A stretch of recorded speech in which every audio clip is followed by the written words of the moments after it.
Japan and China have always had beef, but a temporary alliance is formed because the Chinese are searching for a boy who managed to escape into this country. The little boy in question fled the Ming dynasty with the help of a monk named Shoun, and is currently in the middle of an elaborate scheme to steal fish from this old man with the help of his dog, Tobimaru. With their little heist successful, Kotaro and Tobimaru return to their hideout. But as they enter, Tobimaru spots an unfamiliar face, so he starts growling to alert Kotaro. Kotaro asks the man who he is and yells for him to get out, but the guy tells Kotaro that he has no right to kick him out since he doesn't own this abandoned temple. Kotaro realizes he can't force the guy to leave. He doesn't want to be anywhere near him, so he calls Tobimaru and goes outside to cook the fish he stole. While he's cooking, the man comes out because he smelt the fish, but Kotaro refuses to share any of it with a random hobo like him. He then gives Tobimaru a fish, but to his surprise, Tobimaru goes and gives the fish to the stranger since he can tell that the man's a good person. Meanwhile, over by the old man's house, a group of Japanese soldiers have just shown up, and they are asking the old man if he has seen a young boy anywhere around here.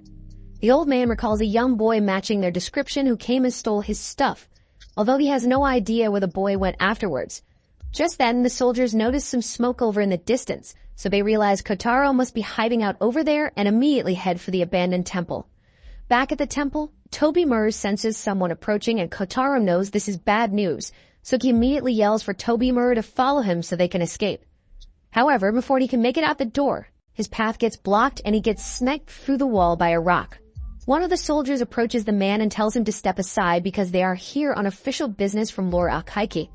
But Ronin doesn't let him pass because no matter who they serve, it doesn't give them the right to beat up a little kid. The soldier is offended that a mere bum would dare to disobey him, so he draws his sword and tries to cut him down. But Ronin dodges and smacks the soldier in the head with a pot. The other soldier sees this and decides to attack the dog first for some reason, but it doesn't work out well for him since he gets his throat ripped out by Tobimaru. The two Japanese soldiers are done for, but there's still one Chinese soldier here, and he's much more skilled than the others. He immediately throws 2 daggers at Ronin, but before he could be hit, Tobimaru jumps in front of him and blocks it. Since his surprise attack failed, Chinese warrior then pulls out a whip and begins flailing around in an attempt to hit Ronin. But in the process, Ronin manages to turn the tables and uses the Chinese man's whip to pull him in before crushing his neck against a wall, all without unsheathing his sword. Ronin is glad he made it out of that alive, but this place is way too dangerous, so he can't stay here any longer and starts packing his bags to leave. Meanwhile, Kotaro goes to check on Tobimaru, but he's not looking too good. Ronin takes one look at him and can immediately tell that Tobimaru must have been scratched by the poison daggers, so there's nothing they can do to help him here since only a medicine man can cure the poison. He tells Kotaro that he can find one in the town nearby, but Kotaro says he can't go into that town again since the people there would rat him out to the soldiers. In that case, Ronin suggests that Kotaro should head for the next town to find a doctor who won't know who he is. But there's just one problem with that. Kotaro can't ride a horse and he wouldn't be able to protect himself during that journey. He asks Ronin to take him there, but Ronin is smart enough to know that he doesn't want to get involved with whatever Kotaro has going on, so he declines. Kotaro tries to guilt him into helping by pointing out that Tobimaru only got injured because he was protecting Ronin, but Ronin reminds Kotaro that he was the one who killed the soldiers, so if anything, he saved them. He then tries to leave, but Kotaro is desperate, so he runs out in front of Ronin and offers to give him his jewel in exchange for getting treatment for Tobimaru and then escorting him to safety. Ronin can tell if the jewel is genuine, and it's apparently worth 10 gold coins, so he agrees to escort Kotaro and takes one of the dead soldiers' horses so they can head to the next town. There they find a medicine man to treat Tobimaru, and after a little treatment, he says Tobimaru will be able to survive. He may be a bit weak, but should recover after he gets the chance to rest. At the same time, more soldiers have arrived at the abandoned temple to investigate what happened, and the Chinese soldier discovers that his comrade has been slain, so he is deeply saddened. However, it only gets worse for him because the Japanese decide to break their alliance and attack him all at once so they can take him hostage.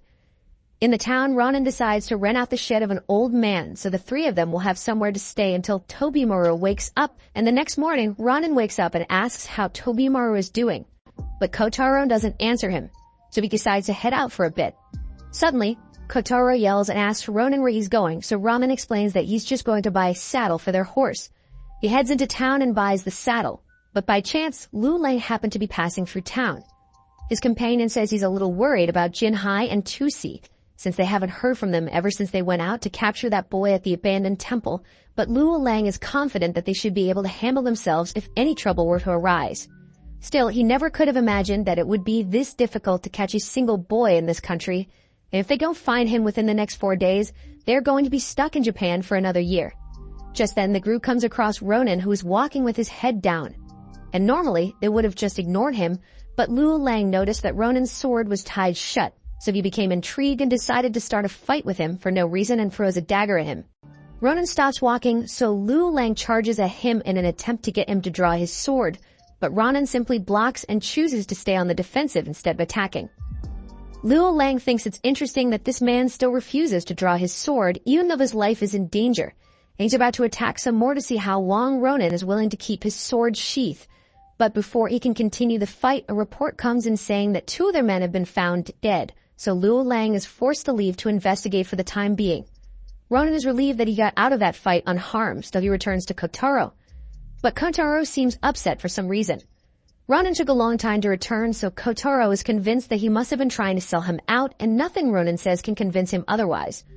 All of a sudden, Tobimaru wakes up, so Ronan says he's going outside to make some food for them, and Kotaro is starting to realize that he may have been irrational. So when Ronan comes back, he apologizes for his earlier behavior. Meanwhile, the Lord and his right-hand man, Itadori, head into the palace dungeon where they held the Chinese man captive, and they've been torturing him for a while to get information, but he seems like he's completely numb to pain, so this may take a while. In the meantime, since Tobimaru is feeling better, Ronan decides that they should keep moving, so they get back on the road and continue their travel. After traveling for a while, they stop at a hot spring to take a bath, and while Ronan is bathing, Kotaro asks a couple of questions because he wants to get to know him better. However, Ronan says there's not much to talk about. He once served the Lord, but they've since lost their land and power, so he is a wandering samurai now. People used to call him all sorts of names like red-haired demon back when he would fight in wars, but Kotaro thinks that's a little strange since Ronan looks nothing like a red demon. However, he then notices that the black color is washing out of Ronan's hair, revealing a full head of red hair. Kotaro is a little shocked after seeing this, so he asks Ronan if he's a foreigner. Ronan says he's not sure about his origins because he has been an orphan all his life, but after he learned how to color his hair black, his life got a lot easier since people stopped staring so much. Back at the palace, it finally managed to break the Chinese man's resolve, because they discovered that he had been taking a drug that numbs his body to pain. And without it, he became an absolute mess and told them everything about the Chinese emperor's plan. According to Chu Si, there is a legend stating that once every 100 years, a boy is chosen to be sacrificed. And if his blood is drawn at a very specific time on a special altar, it can be used to create the Xian medicine, which supposedly grants immortality. Whether the legend is to be believed or not is an entirely different matter. But for now, since they know what the Chinese are up to, they can plan accordingly and finally rid themselves of the Chinese.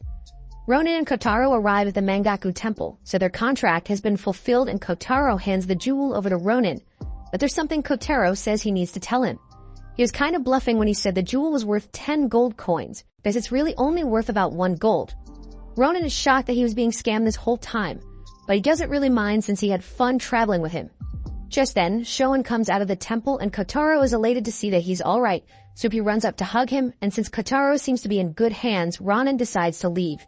Shoun leads Kotaro to a room where so he meets Master Zekai. However, Zekai only brought Kotaro here because he is selling him out to the Chinese. Kotaro realizes he has been betrayed, so he tries to flee, but he gets grabbed by one of the Chinese soldiers before he could get away. He tries to break free by biting the soldier's finger, but the soldier barely flinches and backhands Kotaro away, losing the finger in the process. Kotaro falls unconscious after being hit, so the Chinese soldiers grab him and are about to leave. But all of a sudden, they are attacked by a bunch of Japanese soldiers sent by Lord Akaike. So one of the Chinese men stops to fight them, and frankly the Japanese soldiers don't stand a chance. So they send a messenger to ask Itadori for help. The messenger happens to run past Ronan, and once he notices the blood stains, he realizes something bad must have happened, so he rushes back into the temple. Once the Chinese men have defeated the Japanese men, they start making their escape, but Ronan Su shows up and begins chasing them because he refuses to let Kotaro be kidnapped. However, despite his best efforts, one of the Chinese men throws a poison dagger at his course, so Ronan falls off and can't keep up with them anymore. He wants to save Kotaro, but he has no idea where the Chinese are taking him, so he goes back into the temple to confront the people who sold Kotaro out. Zekai sees Ronan approaching and tries to attack him, but Ronan quickly knocks him out and then turns to Showon. He demands to know where the Chinese are taking Kotaro and what they plan to do with him. So Showon reveals that Kotaro is being taken to the newly built altar, and by midnight, he is going to be killed so his blood can be harvested. Ronan can't believe Showon would hand Kotaro over to the Chinese even though he knew that they were going to kill him. So he slashes Showon's clothes and says a treacherous coward like him doesn't deserve to call himself a monk. He then leaves to go save Kotaro before it's too late, but at the same time, the Chinese are putting their plan into action and preparing the altar for the ritual. A little while after Ronan left, Itadori and his men arrive at the temple, and Itadori is beside himself in rage at the fact that Zeke made a deal with the Chinese. To make matters worse, he soon receives word that the Chinese stormed the palace and kidnapped their lord, so they are now holding him hostage at the stronghold. An all-out battle is inevitable at this point, and Itadori is the only commander left right now, so the lord's daughter has declared that it is his responsibility to lead them into battle. Over at the stronghold, Kotaro has already been tied to the altar, and as soon the clock hits midnight, he will be killed for the sake of their ritual, so he doesn't have much time left. Back at the lord's palace, the princess and her mother are both worried for the safety of their lord, but they are sure that Itadori will do whatever it takes to rescue Lord Akaike. Meanwhile, Itadori and his soldiers arrive at the stronghold and find that the Chinese are using Lord Akaike as a human shield to delay them until the ritual is over. If they were to attack now, they would risk accidentally killing the lord, so to solve this, Itadori intentionally kills him instead. The Chinese can't use the lord as a human shield if he's already dead, and right now stopping them from completing the immortality ritual is far more important than the lord's life. The Chinese commander can't believe that Itadori would sacrifice his lord without a second thought like that, but Luo Lang honestly respects the decision. Since the Japanese soldiers are going to attack immediately, the Chinese soldiers are going to have to hold them off until midnight so they can complete the ritual. The Japanese soldiers fire flaming arrows into the stronghold and begins ramming the gate to bust it down. And once the gate is down, they all charge in, except Jirato and Itadori. Jirato says there's something he wants as a reward for this battle. But before he's even done talking, Itadori already knows what he wants, so he tells Jirato that if they win, he can marry the princess. Jirato then rushes in and takes out the snipers with his bow, but a second later, an axe wielder catches up to him and blows his head off, so it looks like he won't get to marry the princess after all. Eventually, Ronan arrives on the battlefield, and as soon as he spots Kotaro at the top of the altar, he begins running towards him, but before he could make it, a nearby tower comes down and falls on him. Ronan is knocked out for a second, and while he's unconscious, he has flashbacks to his time as the red-haired demon. He was ferocious on the battlefield and almost single-handedly claimed victory for his former lord, but after the battle, as much as he didn't want to do it, he was forced to behead the children of a losing side. From that day, Ronan decided he would never unsheath his sword again because he couldn't bring himself to wield it after what he had done, but now he has something he truly wishes to protect, and he will do whatever it takes to make sure Kotaro is safe. As he is running towards the altar, one of the Chinese soldiers try to stop him, so Ronan unsheathes his sword and slices the guy in half without stopping for even a moment. And then, just as Kotaro is about to be executed, Ronan throws his sword right into the neck of the soldier. Down on the floor, Luo Lang tells the commander that the specified time for the ritual has passed, meaning they can't kill Kotaro anymore, so the general tells the remaining soldiers to go up and capture him so they can attempt the ritual again next year. As Ronan and Kotaro are trying to escape, the soldiers corner them and knock Ronan off the staircase. Right now, all he has is his sheath, so he is really struggling to fight back against the soldiers. But luckily, Kotaro throws his sword down to him, so he manages to stab the first one through the head. But in the process, he gets blinded by the blood squirting in his eyes. The second one notices this and uses the opportunity to push him off the ledge, so they both fall several meters down. However, when they finally land, Ronan is mostly alright, while the soldier has a sword stuck in his neck. Since he still can't see, Ronan trips and falls off the side of another ledge, so Kotaro rushes to catch and pull him up. However, this leaves him wide open, so the general pulls out a gun and is about to shoot him. But before he could do so, Luo Lang chops his arm off because he thinks it would be a shame to defeat Ronan in such a fashion. Besides, he never really liked serving the Chinese emperor anyway. He has never met a warrior who could match him, but Ronan looks like he would give him a good fight, so Luo Lang confronts Ronan and patiently waits for him to get back to his feet because he wants to have a fair duel. Ronan takes his sword and agrees to fight Luo Lang. So the two charge at each other and begin parrying each other's attacks, so by the end of it, both sides are only left with minor injuries. Luo Lang's starting to enjoy this, so he charges in again, and this time he manages to land a cut on Ronan's shoulder. So Ronan is forced to go on the defensive and tries to create some distance by running away.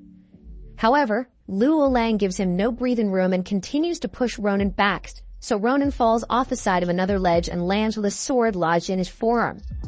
Luo Lang is still coming after him, so at the last second, Ronan pulls the sword out of his arm and uses it to counterattack Luo Lang. The two of them simultaneously land their attacks, but while Ronan's sword pierced Luo Lang's chest, Luo Lang's sword had been deflected by the jewel Kotaro gave him. Thanks to that, Ronan emerges the victor of that battle. And since there's no one left to chase them, Kotaro takes Tobimaru and the injured Ronin and rides off.